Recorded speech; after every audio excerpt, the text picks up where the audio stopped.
ಇಂದೇ ಡೌನ್ಲೋಡ್ ಮಾಡಿ ಮತ್ತು ನಿಮ್ಮ ನೆಚ್ಚಿನ ಶೋಗಳನ್ನ ಆನಂದಿಸಿ. ನಾನೇ ಇಟ್ಟಿದ್ದು ಆ ಬಟ್ಟೆನ, ನಾನೇ ಮನೇಲಿ ಇಟ್ಟಿದ್ದು. ಬಾಬಾ ನೀವಾ? ಇದೇನಿದು ತೆರೆ ಮ್ಯಾಗೆ ಹೊಸ ಕತೆ. ಇವಾಗ ನೋಡು ಆಟಕ್ ಮಜಾ ಬಂತು. ಚಂದ್ರೋಣ, ಹಾಗಾದ್ರೆ ನೀವು? ಹೇ ಸ್ನೇಹ, ಇರಮ್ಮ, ನೀವೇ ಏನೇನೋ ಊಹೆ ಮಾಡ್ಕೋಬೇಡಿ. ಆ ಬಟ್ಟೆ ಇಟ್ಟಿದ್ದು ನಾನೇ, ಆದ್ರೆ ಇದರಿಂದ ಬೇರೆನೇ ಕತೆ ಇದೆ. ತಗೋಕಂಟಿ, ಇದನ್ನು ಓದು, ಗೊತ್ತಾಗತ್ತೆ. ಓಹ್ ಸಾರಿ ಸ್ನೇಹ, ನೀನೇ ಓದಮ್ಮ.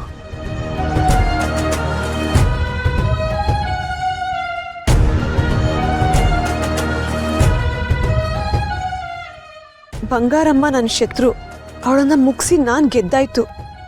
ನಿಮ್ಗೀಗ ಉಳ್ದಿರೋದು ಬೂದಿ ಮಾತ್ರ.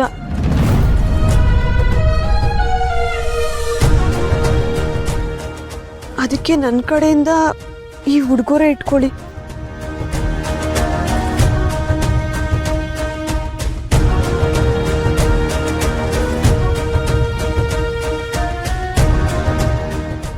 ಇದು ಕೊಲೆಗಾರ ಬರೆದಿರೋ ಪತ್ರ. ಅತ್ತೆ ಸದ್ದಿನ ಮನೆ ಹತ್ರ ಯಾರೋ ಒಬ್ಬ ವ್ಯಕ್ತಿ ಬಂದು ಈ ಬಟ್ಟೆ ಜೊತೆಗೆ ಈ ಪತ್ರನ ಕೊಟ್ಟು ಹೊಡೋದ.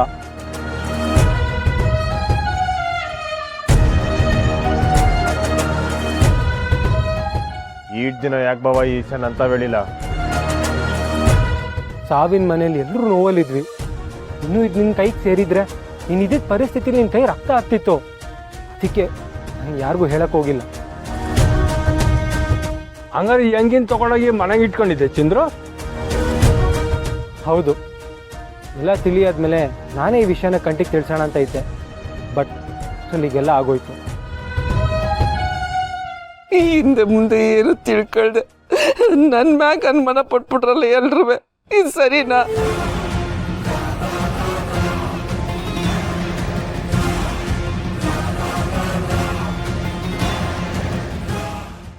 ಇದನ್ನೆಲ್ಲ ನೋಡಿದ್ರೆ ಕೊಲೆ ಮಾಡಿರೋ ನಮ್ಮ ಸುತ್ತಮುತ್ತನೇ ಇರೋಂಗೆ ಕಾಣ್ತದೆ.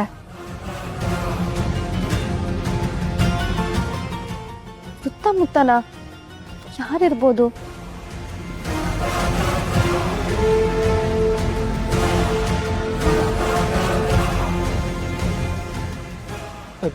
ನನಗೆ ಯಾಕೋ ಆ ರಾಧ ಮೇಲೆ ಅನುಮಾನ.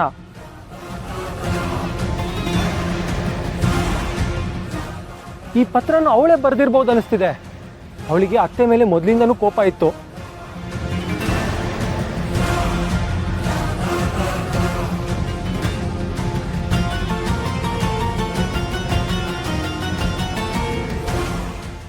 ನಮ್ಮಮ್ಮನ ಮಾತು ಜೋರಿರ್ಬೋದು, ಆದರೆ ಅತ್ತೆ ಜೀವ ತೆಗಿಯೋಷ್ಟು ಕಟಕರಲ್ಲ.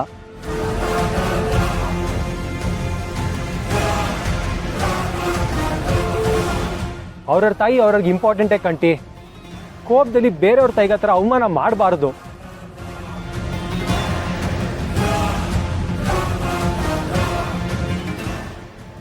ಇವತ್ತು ನೀವೆಲ್ಲರೂ ನಮ್ಮ ಅಮ್ಮನ ಮೇಲೆ ಅನುಮಾನ ಪಟ್ಟಿದ್ದಕ್ಕೆ ದೊಡ್ಡ ಥ್ಯಾಂಕ್ಸ್.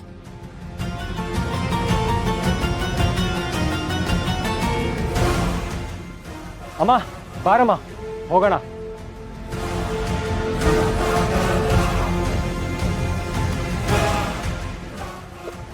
ಬಾರಮ್ಮ.